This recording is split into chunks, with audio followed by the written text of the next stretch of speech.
Salam dalam nama Tuhan Yesus Kristus. Saudara-saudara, kita mau membahas tentang kitab Apokrifa atau disebut Deuterokanonika. Apakah kitab Apokrifa atau Deuterokanonika merupakan firman Tuhan atau tidak? Terlebih dahulu kita harus tahu apa arti Apokrifa. Apokrifa artinya tersembunyi, atau lebih tepatnya tidak jelas asal usulnya. Nah, ini menekankan bahwa kitab-kitab Apokrifa ini tidak jelas asal usulnya. Itu ditulis oleh siapa sehingga dikatakan ini bukanlah firman Tuhan. Lalu Deuterokanonika artinya yang kedua, berasal dari bahasa Yunani deuteros, second, yang kedua. Nah, ini menunjukkan bahwa kitab-kitab Deuterokanonika ini kualitasnya lebih rendah daripada firman Tuhan yang sesungguhnya yang kita baca selama ini. Sehingga ada suatu kesadaran bahwa kitab-kitab Deuterokanonika itu bukanlah firman Tuhan.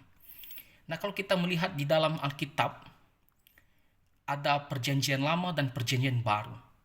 Nah, perjanjian lama itu terdiri dari 39 kitab, mulai dari kitab Kejadian sampai kitab Maleakhi.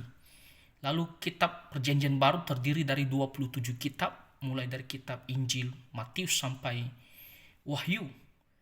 Dan totalnya semuanya 66 kitab. Inilah firman Tuhan 100%. Nah, kalau kita melihat di gereja Katolik, mereka percaya yang namanya kitab Apokrifa atau Deuterokanonika. Sehingga mereka tidak hanya memiliki 66 kitab, tetapi mereka memiliki 70-an kitab.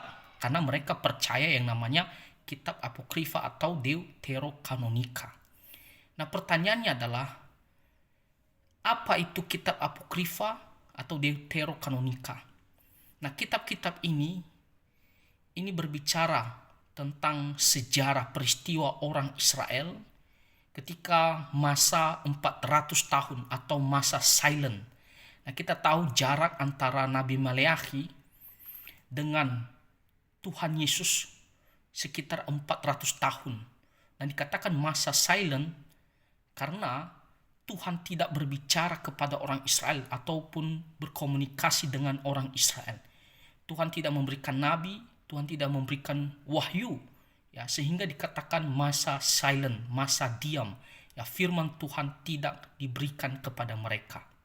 Nah, jadi selama 400 tahun inilah terjadilah peristiwa-peristiwa sejarah terhadap orang Israel, dan itulah yang tertulis semuanya di kitab Deuterokanonika atau kita sebut Apokrifa. Dan kenapa kita menolak kitab-kitab Apokrifa atau Deuterokanonika? Nah, kita melihat kitab-kitab Deuterokanonika ini seperti ada di dalamnya seperti kitab 1-2 Makabe, ada kitab Yudit, ada kitab Tobit, ada kitab Hikmat Salomo, kebijaksanaan Salomo, dan lain-lain, Dan kenapa kita tidak percaya bahwa ini adalah firman Tuhan?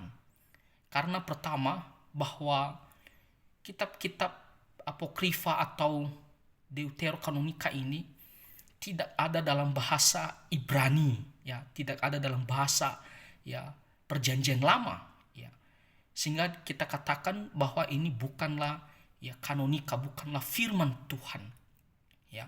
Lalu kalau kita melihat sepanjang perjanjian baru, Tuhan Yesus maupun murid-muridnya tidak pernah mengutip satu ayat pun, baik secara langsung maupun secara tidak langsung, mengutip dari kitab-kitab Apokrifa atau Deuterokanonika ini. Tidak pernah.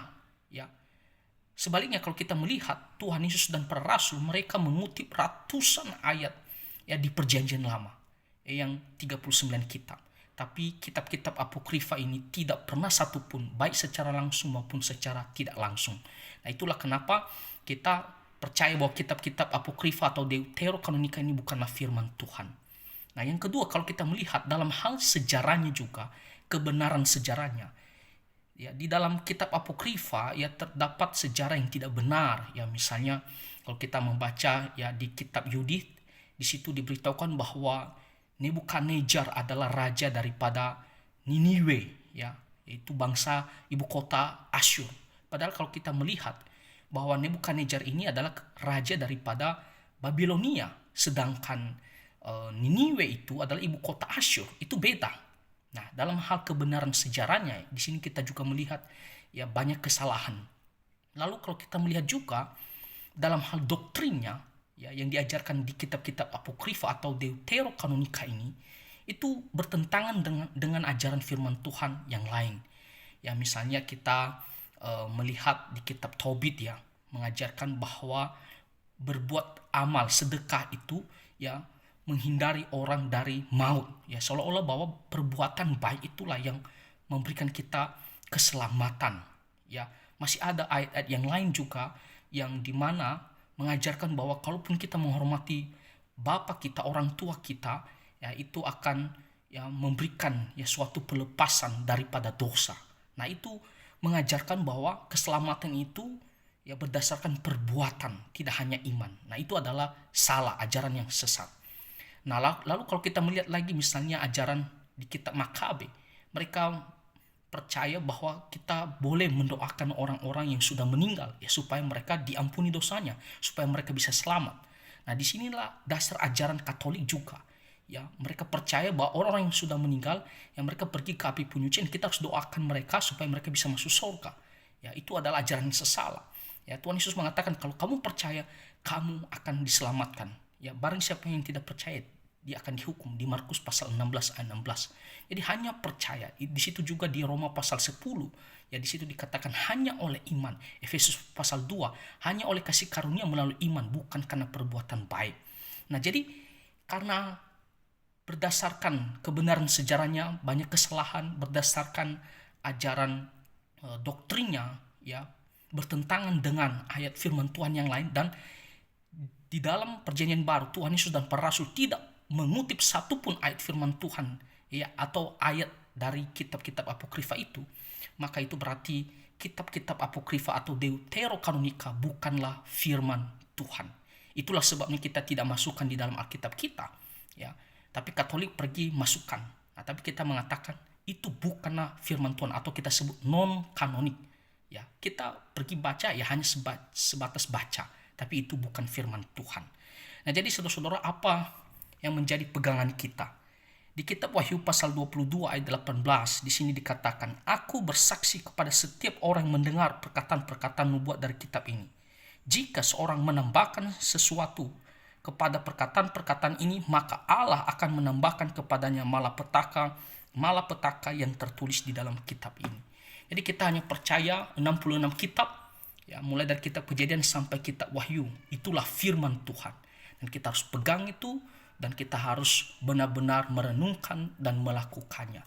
Kiranya Tuhan memberkati kita semua. Amin.